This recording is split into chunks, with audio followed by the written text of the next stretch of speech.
बहुत समय पहले एक छोटे से गांव में एक पुराना टूटा फूटा घर था।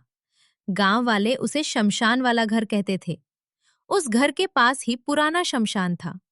लोग कहते थे कि रात को उस घर से अजीब अजीब आवाजें आती हैं। कभी किसी के रोने की, कभी दरवाजा अपने आप खुलने बंद होने की। गांव में एक लड़का रहता था जिसका नाम राहुल था। राहुल बहुत जिज्ञासु था। उसे भूत प्रेत की कहानियां सुनना बहुत पसंद था। एक दिन उसने अपने दोस्तों से कहा, मैं आज रात उस शमशान वाले घर में जाऊंगा और देखूंगा कि वहां सच में भूत है या नहीं। दोस्त डर गए। उन्होंने कहा, राहुल मत जाओ, वहां जो भी जाता है वो डरकर भाग आता है। लेकिन राहुल नहीं माना।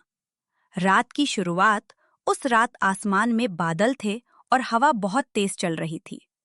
पेड़ों की टहनियां आपस में टकराकर डरावनी आवाज कर रही थी। राहुल टॉर्च लेकर उस पुराने घर की तरफ चल पड़ा। जब वह घर के पास पहुंचा तो उसने देखा कि घर का दरवाजा थोड़ा खुला हुआ है।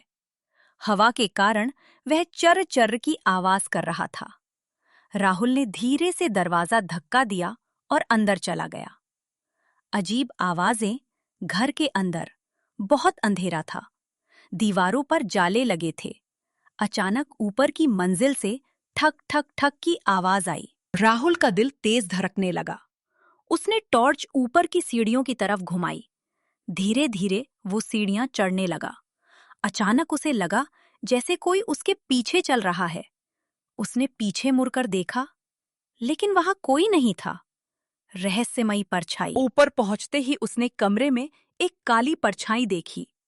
वह परछाई दीवार पर हिल रही थी। राहुल डर गया, लेकिन उसने हिम्मत करके पूछा, कौन है वहां? कोई जवाब नहीं आया। अचानक खिड़की अपने आप धड़ाम से बंद हो गई। टॉर्च भी झिलमिलाने लगी। तभी उसे धीरे धीरे किसी के कदमों की आवाज सुनाई दी। डर का चरम। अब राहुल को सच में डर लगने लगा।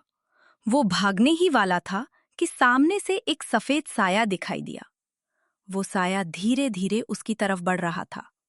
राहुल का गला सूख गया। वो बोल भी नहीं पा रहा था। लेकिन तभी बिजली चमकी और राहुल ने ध्यान से देखा, वो कोई भूत नहीं था। असल में वहां एक बूढ़ा आदमी रहता था। वो उस घर की रखवाली करता था। सफेद कपड़े और लंबी दाढ़ी की वजह से लोग उसे भूत